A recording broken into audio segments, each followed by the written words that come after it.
Friends, welcome back to our channel. ఈరోజు ఏంటి kitchen దగ్గర ఏదో వంట చేస్తుంది అనుకుంటున్నారా? ఏం కాదండి, ఈరోజైతే చేసిన వాటికి మనం ఆల్టరేషన్ చేస్తున్నాము.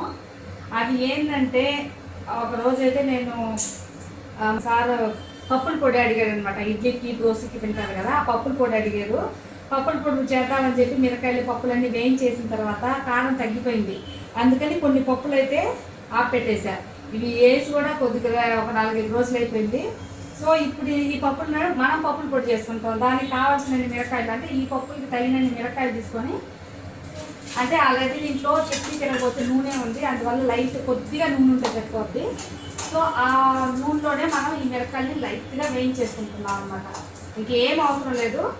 ఇవి ఆ మిరకాయలు చల్లారాక మొత్తం వచ్చి మిక్సీ చేసి కొంచెం వెల్లుల్లి రెబ్బలు ఉప్పు వేసుకుంటే మన పప్పుల పొడి ఇడ్లీకి కానీ దోశకి కానీ సూపర్గా రెడీ అయిపోతుంది అనమాట.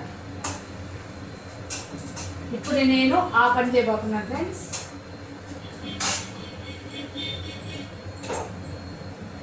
మిరకాయలు కొద్దిసేపటికే ఫ్రై అయిపోయినాయి. తర్వాత ఈ పప్పులు కూడా పోసి కొద్దిగా ఫ్రై వేసుకుంటాం. అంటే మెత్తగా అయిపోయింటాయి కదా, అట్లా కాకుండా కొద్దిగా వేసుకున్నాం అనుకోండి బాగా పొడి తొందరగా అయిపోతుంది అనమాట. సో మనం ఇవి కొంచెం హీట్ చేసుకుంటాం.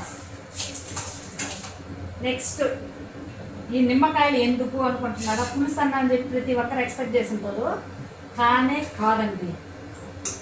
ఇది కూడా ఆల్టరేషన్ కూర అనమాట. ఇదేంటంటే వెల్లుల్లి కారం కనిపిస్తుందా? ఇది వెల్లుల్లి కారం చేశాను. ఈ వెల్లుల్లి కారంలో ఏమైందంటే వెల్లుల్లి ఎక్కువైపోయింది, కారం ఎక్కువైపోయింది, అందువల్ల తినలేకపోతున్నాం అనమాట. సో దీంట్లో కొంచెం నిమ్మరసం కలిపి నేను యాడ్ చేస్తే ఇది కూడా వేస్ట్ చేయకుండా మనకు అన్నం తినచ్చు. సో ఈ 2 పనులు ఇప్పుడు చేద్దామని చెప్పి డిసైడ్ అయ్యాను ఫ్రెండ్స్.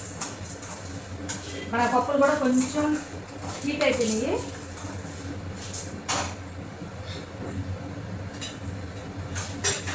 ఈ పప్పులు వచ్చి సపరేట్ ప్లేట్లో తీసుకెళ్ళాను. అయితే చల్లారి పెట్టుకున్నాం, పక్కన పెట్టేస్తాం. ఇంకా ఈ నిమ్మకాయ సంగతి చూద్దాం. ఒక చెమట వాడిపోతుంది. మరీ పుల్లగా ఉంటుందంటే ఈ కారం తగ్గట్టు నిమ్మకాయలు వేసుకుంటే సరిపోద్ది. ఒక్క నిమ్మకాయ అయితే సరిపోద్ది. సో ఒక్క నిమ్మకాయ అయితే పెద్ద నిమ్మకాయ నేను కట్ చేసుకుంటున్నా. ఈ నిమ్మరసం ఉంటుంది కదా, ఈ నిమ్మరసం ఈ వెల్లుల్లి కారంలో పిండేస్తుంది. ఇప్పుడు చూడండి, నిమ్మరసం కలిసి పిల్లలు కూడా తినేస్తారు. ఇన్ని రోజులు అమ్మ కారం అన్నారు నా కూతురు. ఈవినింగ్ పెడతాను.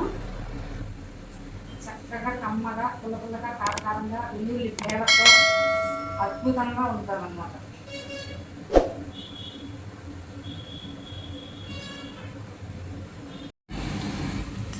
చూడండి ఫ్రెండ్స్, నిమ్మరసం పిండుకున్నాను కదా, ఇవి వచ్చి చక్కగా మిక్స్ చేసుకుంటాను. నిజంగా కారంగా ఉన్నా కానీ బాగుండిందండి, కానీ మరీ అసలు తినలేకపోతున్నాం. సో అందువల్ల మనం ఈ వెల్లుల్లి కారాన్ని ఆల్టరేషన్ చేయాలని చెప్పి నేను డిసైడ్ అయ్యాను. ఉప్పు కారం మొత్తం సరిపోయింది, కానీ కారం మాత్రం ఎక్కువ. సారీ, ఉప్పు అంతా సరిపోయింది కానీ వెల్లుల్లి మొత్తం, కానీ కారమే ఎక్కువగా ఉంది. ఇప్పుడు సరిపోద్ది ఫ్రెండ్స్. కలిపేసుకున్నామా? ఇంకా ఎటువంటి తాలింపు ఏం చేయక్కర్లేదు, ఎందుకంటే ఇది ఆల్రెడీ నేను పోపు వేసేసి నూనె అంతా కలిపి పెట్టేస్తున్నాను అనమాట. సో ఇంకా ఏం అవసరం లే, ఒక నిమ్మకాయ అయితే సరిపోద్ది. ఇప్పుడు కొంచెం బెటర్గా ఉంటుంది అన్నమాట తినేదానికి. మనం వెల్లుల్లి కారాన్ని నిమ్మకారం చేసాం ఫ్రెండ్స్. ఓకే, ఎవరైనా ఇట్లా కారం ఎక్కువైనప్పుడు నిమ్మరసం కలిపేసుకుంటే హ్యాపీగా తినేయచ్చు అన్నమాట. ఓకేనా?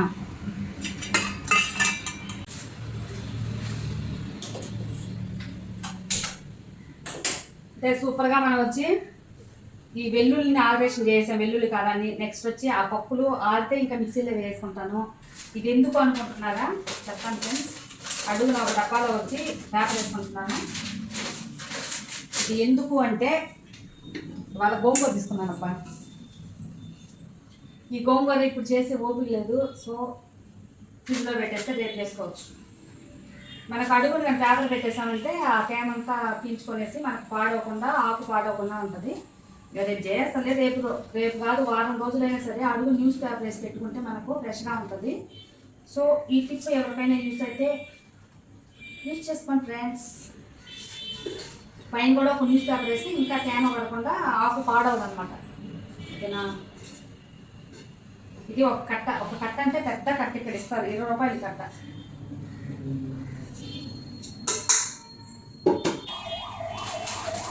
ఈ ఆకు పైన కూడా మనం ఇలా ఒక పేపర్ పెట్టేసి మూత పెట్టేసి ఫ్రిడ్జ్లో వేసుకున్నాం అంటే వారం రోజులైనా మనకు ఆకు ఫ్రెష్గా ఉంటుంది. కాకపోతే రేపు నేను చేసేయాలనుకుంటున్నాను, ఇది పచ్చడో లేకపోతే ఏదైనా రొయ్యలు వేసి చికెన్ వేసి ఏదో చేసుకోవాలనుకుంటున్నాను.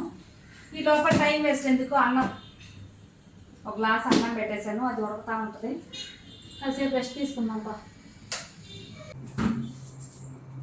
ఫ్రెండ్స్, ఏంటి చీరలన్నీ ఇట్లా పరిచి పెట్టేసుకోండి అనుకుంటున్నారా? ఏం లేదబ్బా, చీరలు బ్లౌజులు కనిపించక కట్టే టైంలో అసలు శారీ ఎక్కడుందో బ్లౌజ్ ఎక్కడుందో కన్ఫ్యూజ్ అయిపోతుంది. అందువల్ల ఈరోజు సర్దుడు కార్యక్రమం ఏర్పాటు చేస్తున్నాను అనమాట. సరే, అన్ని రీజన్గా సర్దుకుంటే మనం కట్టుకునేటప్పుడు ఈజీగా ఉంటుందని. సరే, శారీస్ అన్ని రీజనబుల్గా సర్దుకుందాం, ఎక్కడెక్కడ పెట్టుకుంటే మనకు కరెక్ట్గా ఉంటుంది, తీసుకునేటప్పుడు వచ్చి ఈజీగా ఉంటుంది అని చెప్పి అన్నీ అయితే బ్లౌజులన్నీ వెతికి సర్ది పెట్టుకున్నాను. ఇంకా అన్నీ ఎక్కడెక్కడ పెట్టేస్తున్నాం అంటే మనం కట్టుకోవటానికి. కానీ ఒక పెళ్ళి అనుకోండి, ఈ చీర కట్టుకుందాం అనుకునే లోపల దాని బ్లౌజ్ ఉండట్లే. సో ఇవన్నీ వచ్చి ఫస్ట్ పట్టు శారీస్ సర్దేద్దాం. ఇవన్నీ నా పట్టు శారీస్. ఫస్ట్ పట్టు శారీస్ ఒక సైడ్ పెట్టేసుకున్నాం అనుకోండి. దీని బ్లౌజ్ ఎక్కడ ఉంది? దీని బ్లౌజ్ అనమాట. సో ఇవన్నీ ఫస్ట్ పట్టు శారీస్ సర్ది పెట్టేస్తాను. ఇక్కడ ఫస్ట్ ఈ బీరువా 2 బీరువాలు ఉంటాయి మాకు. ఒక బీరువాల పిల్లలకి, ఒక బీరువాలో వచ్చి మాయ పెట్టుకుంటాం. మాయని చూడండి, ఒక సెల్ఫ్, ఇదంతా నాకే. అంటే మా ఇంట్లోనే ఏం కాదు, ఎవరింట్లో అయినా అలాగే ఉంటుంది. జెంట్స్కి వచ్చి ఒక సెల్ఫ్ ఉంటుంది, లేడీస్కి వచ్చి మిగతా సెల్ఫ్లన్నీ లేడీస్కే ఉంటుంది. అలాగే ఉండాలి కూడా. అదేందో కానీ ఆడవాళ్ళకి చీరలు అంటే, పట్టు చీరలు అంటే అంత పిచ్చబ్బా.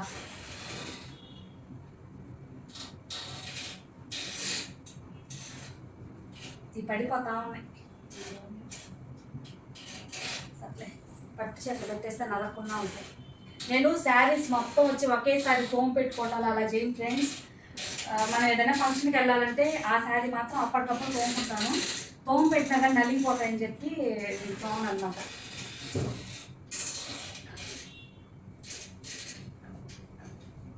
ఇవి మాత్రం డ్రై వాష్ చేయించాను, అందుకని మడతలు కరెక్ట్గా ఉంది.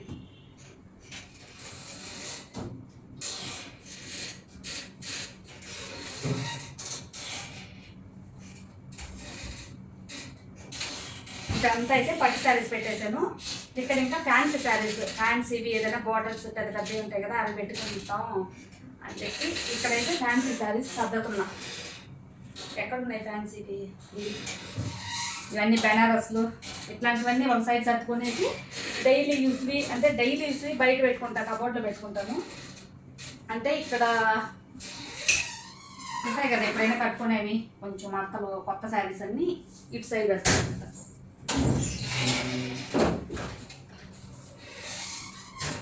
లేడీస్కి ఇష్టమైనవి, అందాన్ని ఇచ్చేది శారీసేను. బట్టలు కట్టుకుంటే చాలు ఆ లుక్ని, అంటే ఆ గ్రాండ్ లుక్ వచ్చేస్తుంది అనమాట. ఇక్కడ కిందంతా ఒక సైడ్ కోటా శారీస్ అలా పెట్టేసుకుంటే రీజనబుల్గా ఉంటుంది.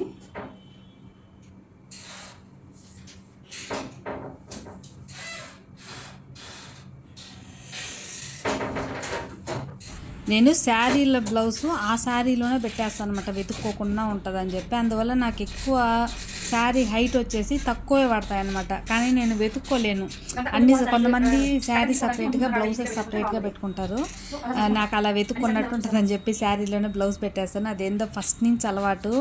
ఇంకా మా బీరువా విషయానికి వస్తే ఇది పెయింట్ అంతా పోయిందని చెప్పి ఏమనుకోకండి. చాలా రోజులు క్రితం అనమాట, ఇంచుమించు ఒక 20 years అయిపోయింది ఈ బీరువా కొని. కానీ బాగా స్ట్రాంగ్గా ఉంటుంది అనమాట. అంతే. మధ్యలో సెల్ఫ్ మాత్రం మా వారికి ఇస్తాను.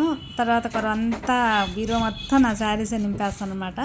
పైన మాత్రం ఉంటాయి కదా ఆల్బమ్, పెళ్ళి ఆల్బమ్స్, మామూలుగా పిల్లల ఫంక్షన్స్వి, తర్వాత బర్త్డే ఫంక్షన్స్వి, అట్లాంటి ఆల్బమ్స్ అన్నీ మాత్రం 2-3 ఉంటాయి. అవి పైన పెట్టుకోండి. ఇంకా సర్టిఫికేట్స్ ఫైల్స్ వేరే 2 ఉంటాయి.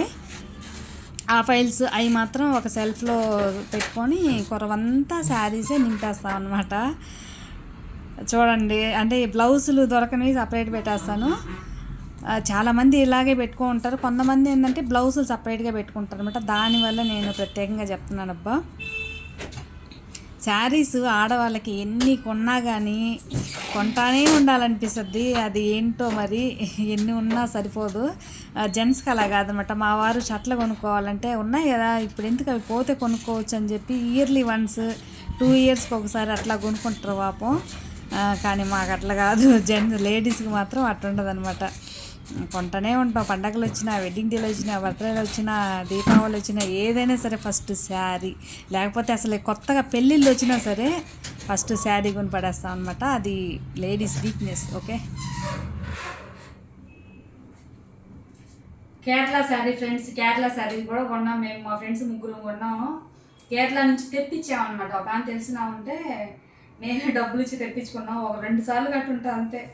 తర్వాత వీళ్ళు ఎవరైనా స్టూడెంట్స్, మా ఫ్రెండ్ పిల్లలు అట్లా కాలేజ్లో ఓణంకి కట్టుకోవాలని చెప్పి వాళ్ళే తీసుకెళ్తుంటారు, పట్టుకొని మళ్ళీ తెచ్చిస్తూ ఉంటారు. ఇది కేరళ శారీ హిస్టరీ.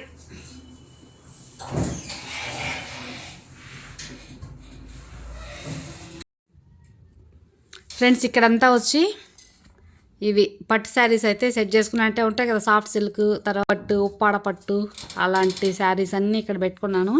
ఇక్కడంతా ఫ్యాన్సీ శారీస్, ఇవి ఉంటాయి కదా బెనారస్, తర్వాత ఇవన్నీ ఫ్యాన్సీ శారీస్ అనమాట. సో ఇవన్నీ పైన పెట్టేసుకున్నాము. ఈ సెల్ఫ్ అయితే మాత్రం మా ఆయనదనమాట. ఆయన షర్ట్లో ప్యాంట్లో ఉంటాయి.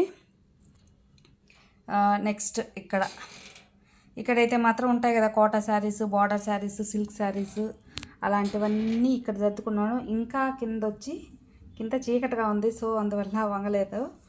కింద కూడా కొద్దిగా సర్దేసి అనమాట. అంటే ఎప్పుడో ఒకసారి కట్టుకుంటాం కదా, అవి మాత్రం కింద కట్టాను. ఇక్కడవే నేను ఎక్కువ యూజ్ చేస్తుంటా. ఇక్కడ శారీసే ఎక్కువ యూజ్ చేస్తుంటా.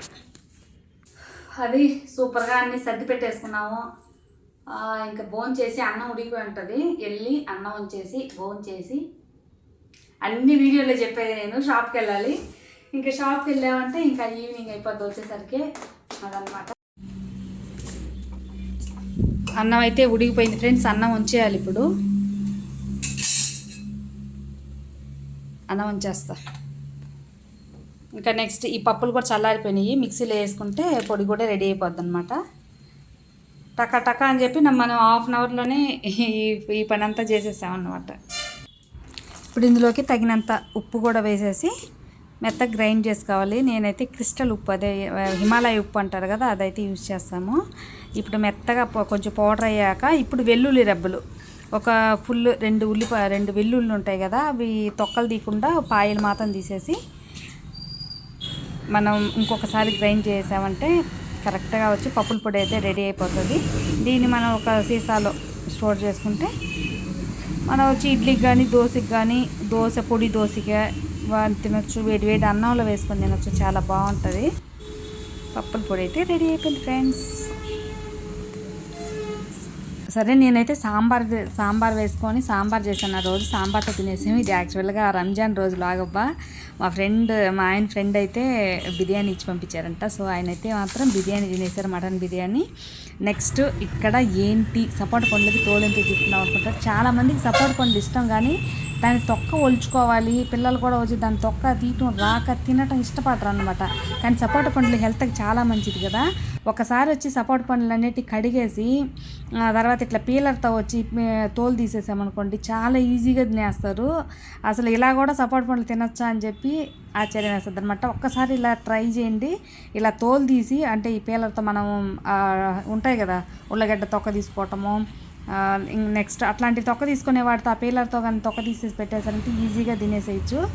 ఇది టిప్గా కూడా తీసుకోవచ్చు అనమాట. నచ్చింది కదా. ఈ వ్లాగ్ ఇంతటితో క్లోజ్ చేస్తున్నాను ఫ్రెండ్స్. ఈ వ్లాగ్ నచ్చినట్లయితే లైక్ చేయండి, వీడియోస్ షేర్ చేయండి, కొత్తగా చూసేవాళ్ళు సబ్స్క్రైబ్ చేసుకోండి. Thank you for watching.